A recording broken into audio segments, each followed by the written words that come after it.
Douglas Murray, so glad to have you. I'm so used to talking to you on the weekends. Here I get to dive in long form with you about your new book, War on the West, How to Prevail in the Age of Unreason. Man, you are one of the most insightful minds that I've come across in the last several years. It is standard practice for me to butter up my guest right out of the gate. But I mean it this time, Douglas. I don't give gratuitous compliments. I mean it. You are a unique and important mind today. Let's talk about your book, but let's start with setting the terms. Tell me first, what is the West? Well, first of all, Will, it's a great pleasure to be with you, and thank you. I'm really pleased to have this opportunity to talk at greater length about these issues. The West is, of course, in one way, a very straightforward thing to define. In another way, you could spend all day debating it. I try not to get into that. I'm not writing a history of the West. I am writing a defense of the West. And you're quite right, we should define the terms. The West, as I see it, is the Western democracies, the products of Western civilization, Britain, Europe, America, the Anglosphere, that is Canada, Australia, New Zealand. These are the countries we would regard as being Western. It's not just a geographical expression. It started as a geographical expression.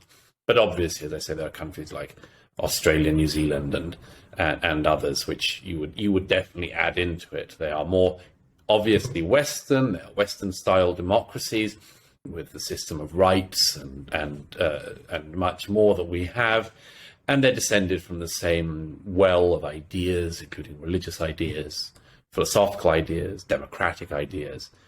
So the West is a very broad term for a system and a culture and a civilization which, even if people don't think they could identify it, I can assure them they can if they go anywhere else. In other words, you know that when you're in China, that you're not in the West. You know when you're in Japan, you're in a very interesting, very rich culture, but it's not the West. You know in Africa, it's Africa, but it's not the West.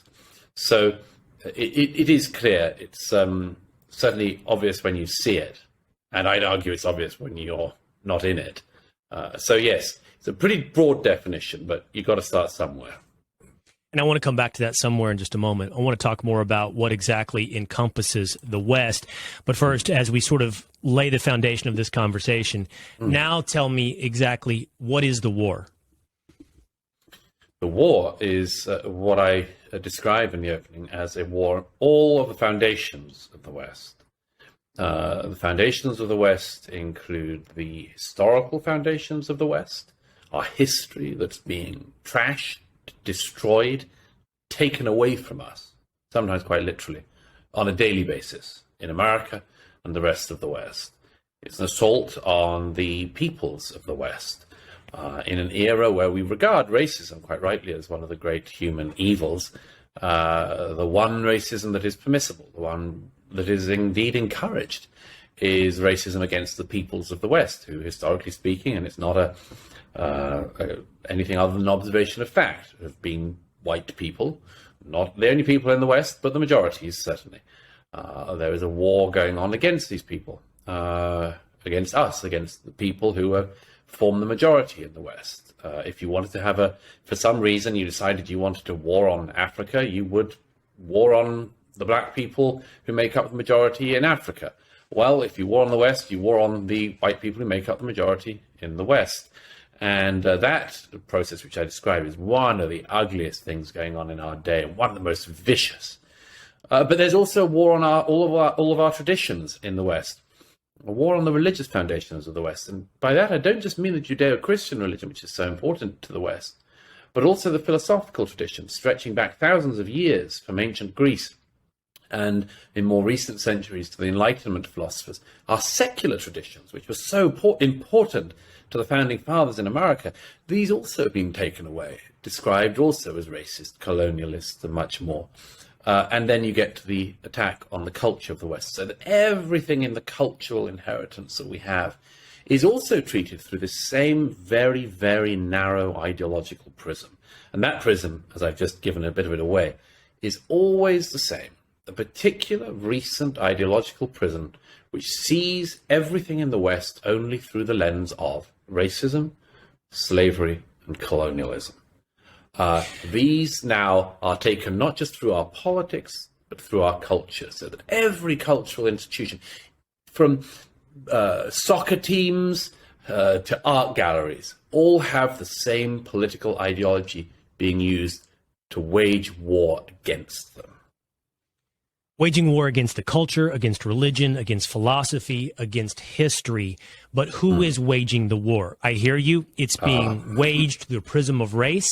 Who is waging the war? So several groups of people. One are the people who describe themselves now as anti-racist. I abhor their use of this term because, of course, if you call yourself an anti-racist, it suggests that you're against racism. The people who call themselves anti-racist at the moment are actually the only legitimately racist people in our societies. If you call yourself an anti-racist, you can be as racist as you like. And the people I quote in the book who do that are unbelievable in the things they say. People like Ibram X. Kendi, Robin DiAngelo, these people calling themselves anti-racists are actually, of course, engaged in appalling racism. But that is a movement in our time. People who say that we must only understand America through the lens of race, and that America, for instance, has been racist from the beginning, that is born in racism. These claims are much more. These are particular ideological actors. As I say early in the War on the West, these people talk about justice, and really they're talking about revenge. They're not really talking about justice. Then there are others, and I'll just quickly mention one group, which is Marxist. They haven't gone away, you know. The Marxists are still there, and you can see their intentions in the fact that they attack every historical figure who has ever said anything bad in history, with one exception, which is Karl Marx, who, as I say in one very enjoyable passage in the War on the West, if I say so myself, I show how incredibly racist Marx was. Uses the N-word all the time, uses Jew as an attack term, has horrible views on slavery and empire. I guess everything wrong, never mind his own theories.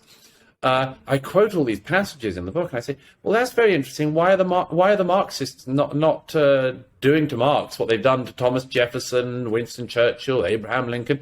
And it's been great fun since the book came out, and this has got more publicity, more attention, the issue of Marx's racism. The number of Marxists have come out of the woodwork, and they say, Douglas is being very unfair. And I say, oh, yeah? What? How? And they say, Marx was simply a man of his time. Yeah. Oh. Like everyone else. Right. And then some of them have said, well, we don't look to Marx for his personal prejudices. We look to him for his views on economics. And you think, well, what do you think we were doing with the founding fathers and all the presidents and all of our heroes? And what do you think we were going to them for? So there is also, and I just mentioned that one quickly, there is also a Marxist component of people who have, for the last 200 years, said the answer to everything is Marxism. They're doing it again now. And some of it is totally open. Some of it's a bit more discreet. But that's also definitely a movement in our time, driving the anti-Westernism, driving the anti-Americanism. Okay, so a war as exhibited by the vilification and cancellation of Western history, philosophy, and culture, religion, and absolute underpinnings of Western civilization, committed by anti-racists and Marxists against the targeted West, as you defined it, largely driven, or at least simplified, by some conception of the Anglosphere. Now, you've said so many things that I want to follow up on. I want to talk about revenge versus justice. I want to talk about Karl Marx and his racism. And through the course of the next half hour or so, I promise to do my best to peel back every one of those layers of the onion. But now I want to ask you, I want to start with our original term, the West. You defined it largely as the Anglosphere. Great Britain, its colonies, America, Canada, and Australia. And the attack specifically on the philosophies, traditions, and history of those civilizations.